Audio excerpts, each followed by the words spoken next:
Welcome, everybody. This is the Highest Praise Gospel Talk Show, and I'm Evangelist Tanya Waller. And I have to ask the bishops to please hold it down. Bishops, please hold it down. We are filming. This is First Lady Shaletha, and we are still at the Think, Make, Live.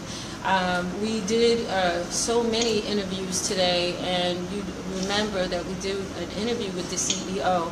Well, she is one of the panelists today, and it was a powerful discussion. And so what I'm going to do is I'm going to let her introduce herself, and she's going to tell you what the object of the conversation was. Well, thank you for being here. Just introduce yourself to everyone. Well, hello, everyone. First of all, I want to say thank you for allowing for me to be on your show. I am Lady Shaletha Sanders. I am an author. I'm a First Lady. I do a lot in the community, and I am here at the Think, Make, Live with Terry Mooney Green. It was phenomenal. I know there's things that are still going on. We had a discussion about health and wellness, about reformatory. We had a thing about reducing recidivism, also about the crime that's in the community. What can we do to reduce crime?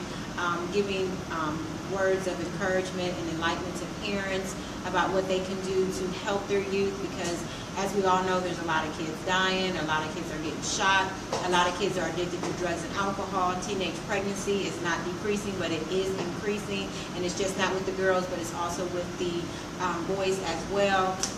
So we just had an open discussion about that, and we had a lot of information. Right.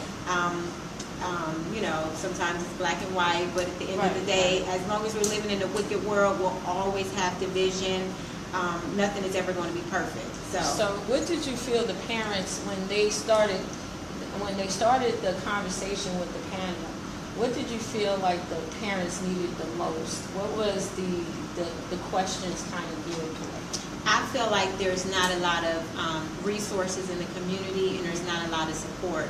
I think the parents feel like they're out there alone, right. Within some of the neighborhoods that may not be like the suburbs. Right, right. There's not a lot of community resources. Right, I know one was, they were talking about mentorships for teenage pregnancy. Right. And I only know of one, and that's through the Urban League, which is the Father to Father program, but that's just for the fathers. Right, for the males. But not for the females. Right. So I think that was one that was prevalent, that they were talking about. And then, you know, we talked about health and wellness, because I'm not health and wellness girl. Just staying away from fast food. Okay. A lot of times parents are working, or they're trying to make ends meet, so they may not have time to sit down and to actually prepare meals. Right. So, of course, you know, not going to those fast food restaurants and taking time to prepare. So what was their response to the whole conversation? How did they respond? I think a lot of them were basically saying they just don't have the time. Right. And when you don't have the time, I understand, because I'm a parent. There's sometimes where I would have to probably go by McDonald's or something like that, but I've learned to prepare. Right. You know, just like, you know, on tomorrow, I'm going to prepare for the rest of the week. Right. And I think, too, when a person really has not been prepared for this type of lifestyle, I think some of us had mothers and they would just cook. Right. You know, when you have a mother that cooks for you, then it's easier for you to prepare a meal. I mean, it's, you know, we were taught you were supposed to have a starch, a vegetable, and a meat. You know, and this is something that we did daily. We didn't just do this for the weekend. Right. And so when I had my children, it just automatically. But I think, like you said, sometimes even the parents that we're speaking to now came from a situation where they didn't have that kind of upbringing.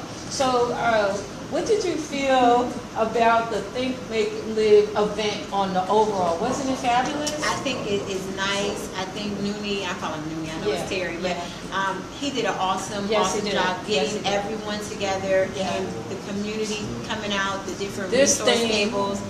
It was just awesome. I mean, even with the Jiza Page coming out, Herschel coming out, and just people just coming out to support him and what he empower. I think the most important thing is to empower our youth, and when they see city council members coming in and different leaders in the community, But you know what I really like when they had the young man with the violin. I actually did an interview with him, and see, you know, I was saying with him is that they need different stimuli. Like I get it with the council people, but when we have children that are from 5 to about 13. Right.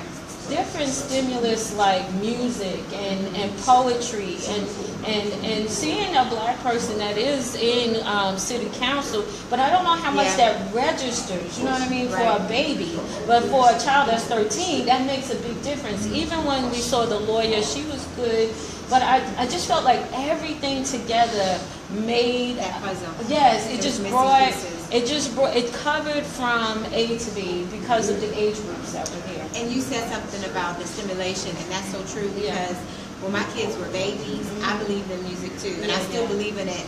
And I will say a little bit about myself, but so I love Mozart. Yes. Okay, I love Mozart music. It stimulates the mind. Research has said that it stimulates it, and I know it does an awesome job for our youth. Yes. And so when my kids were babies, I will always have a tape player playing of Mozart, so and I important. still do it now when they go to bed. So when the guy was playing the violin, it was just like soothing. Yeah, and that's what I was telling him. You know, like I went to Catholic school, I went to Lutheran school, and I was raised in a Dutch Reformed church. So everything was Bach, Mozart.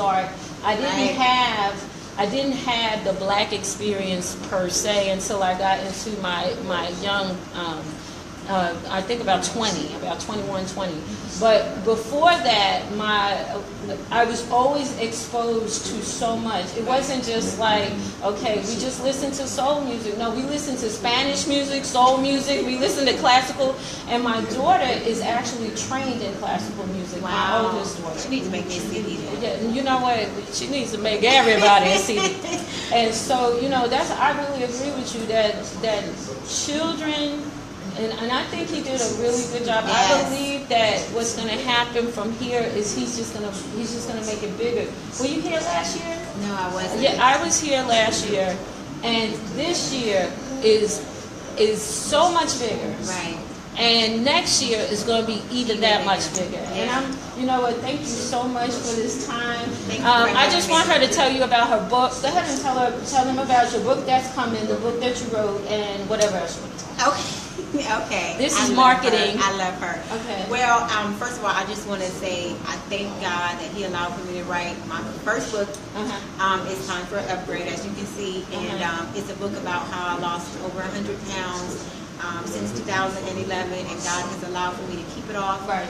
But it was just not the physical that I went through, but also the mental. Because a lot of times when we lose weight, a lot of times when we pick up weight, it's because a lot of us are emotional eaters. And that was me. I was eating out of my emotions. I was eating because I was stressed out, I was depressed, anxiety, all of that. But then when I started losing the weight, like it was probably 2 pounds, so that was 2 pounds of depression leaving, 2 pounds of anxiety. So as a weight loss, I began to feel better about myself. Right, and I felt like even on a spiritual standpoint, if you want to take it there, chains begin to come off, weights. Like I felt like I had boxes that's so good. on me, and I felt like all of that broke off of me. That's so good. So I talk about all of that in the book. You need to buy her book. Oh, so sweet. Yeah, you can go to Amazon.com or TotalDeliverance.com. Time for Upgrade. TotalDeliveranceMinistries.org, and you can also see that. And also, I'm also launching my new T-shirt deal. She got a new T-shirt deal. So, because we're in a negative world, and we're always hearing so much negativity, I'm all about positivity. So I have T-shirts that are all about positive quotes, like think positive, be positive. Of course, it's time for an upgrade. We need to upgrade in our finances, and our marriages, and our relationships, and our homes. Everything needs to be upgraded. So I have a whole list of different, when He created me, He created a masterpiece. When God created me, so I have a lot of positive, quotes that can inspire us. And when you wear it, you feel good about yourself. But I just praise and thank God. But yeah, I am working on my second book. It'll be out. She didn't know, but I am. they'll be out. Do the final presentation. And now their CEO has come in and interrupted. Come on in, CEO. We were just talking We're good about to things do the about final you. presentation. The grand finale is about to happen. We just got all the youth back inside the Okay, gym. here we come. The speakers is about to speak. The last performer is about to perform. Okay, so we this is something that we we timed it up. too. Okay, so just go ahead and finish. Bless his heart. Yes. But, so yeah, those t-shirts are out. Those are sell as well. So you can inbox me at Shaletha Sanders, or you can go to the website totaldeliveranceministries.org. But Right. I love you all. Thanks for having me. All right, God bless you. Tune in tonight.